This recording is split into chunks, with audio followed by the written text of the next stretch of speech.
Hey everybody, we are going to do another kind of tessellation today, and this one is a rotation tessellation.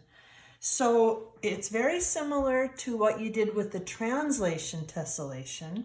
In fact, you're going to start with the same size square you had before, and again what I did is I had an old birthday card laying around that I just put a sticky note on, cut it out, and I've got a perfect square. So again, you probably don't want to go too large with your square, but large enough to be able to work with it okay. Sticky note size, perfect. All right, so once you have your square cut out from a piece of cardboard or something sort of thick, I'm going to have you do this very similar to the way you did the translation tessellation. All right, now you got to make sure you're starting with the square. You can do other figures, but for what we're going to work with a square. So just like you did before, you're going to draw some kind of design on the top. And again, we don't want to get too intricate. I can't even speak.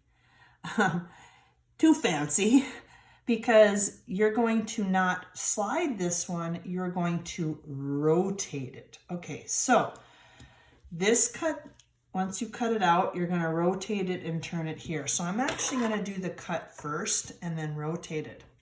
Now make sure you go corner to corner like you did last time, and make sure that you're taking individual pictures between every so many steps so that I can see your process. Just do like you did for the translation tessellation and you'll be fine.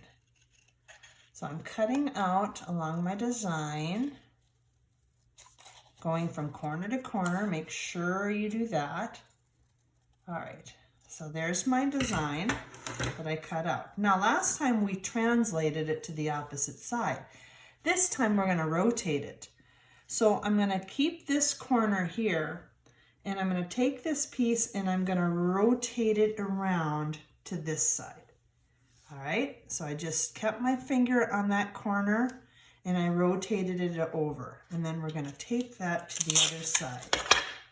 Okay, making sure that your points match up. All right, so again, I took that piece and I rotated it around 90 degrees. Okay, now we're going to draw another piece down here. However you want to do that. Again, I wouldn't go too fancy because you're going to have to rotate again. All right, so I'm going to cut this out.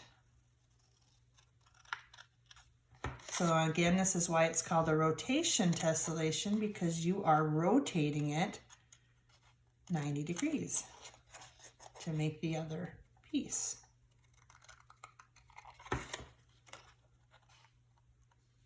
Cutting for me is probably the toughest part, just to get in there. Maybe if you had a littler scissors, it might be a little bit easier. Okay, there we go. So there's this piece, right? And I'm going to hold this corner again, and then I'm going to rotate it to the other side. And there we go. All right, making sure that these are lined up.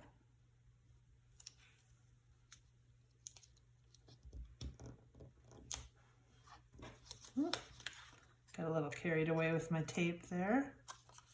Just trim any tape that's showing.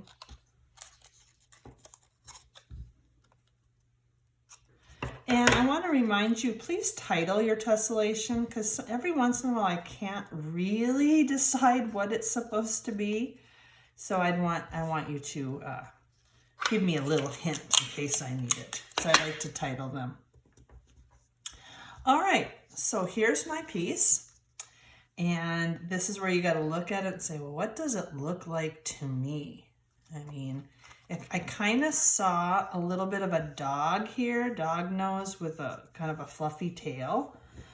It could also be a person profile. There's the nose and mouth with some funky hair. I think I'm going to go with the dog. Now with a rotation tessellation, I think you're better off to start in the middle, somewhere in the middle. Just trace it. And again, make sure you take step-by-step pictures so that I know that you're the one that did this tessellation. Just show me your piece, show me what you traced, what you cut out, how you taped it. Maybe show a few pieces being drawn in, then all of them drawn in, and then of course colored, and add some detail, guys. Okay, add some detail to your piece. All right, so there's my first piece, right? And to me, it kind of looked like a dog with a tail. You decide. I'll put an eye here, kind of a fluffy tail back here. Now, for this to fit together, remember you're going to have to rotate it somehow to fit together, all right? So that takes a little practice sometimes, but I see if I rotate it this way, do you see how that, I don't know if you can see this very well. Yeah, pretty well. If I rotate it this way, it fits on perfectly. So instead of sliding it, we're rotating it to match up. Hence, a rotation tessellation. And I should have trimmed my tape a little bit better. And I'd like you to fill out as much of the paper as you can. Even if you get partial pieces, that's okay. All right. Now you'd want to keep rotating it. If I rotate it again, see how it fits over here. All right, and then you just keep rotating it to fit it in. Okay, in this case, it would rotate this way. Remember, you should have no gaps, no overlaps, just a nice fit together piece of puzzle. Okay, oops, I should probably finish tracing it on this end.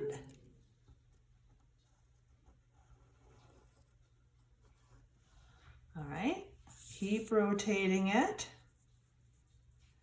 And I will tell you right now, with the rotation tessellation pieces, sometimes, like my piece must have moved a little bit.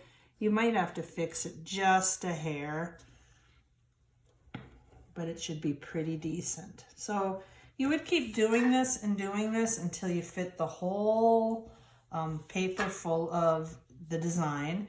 And then of course you add your detail and color it to look like the item you are expecting it to look like. And if you go onto my website, you know, where you usually find the plan book and stuff, instead of clicking on your class, you can click on the projects. And I've been uploading all the projects and all of them from previous years. So if you go to rotation tessellation, you can see some of the really cool ideas.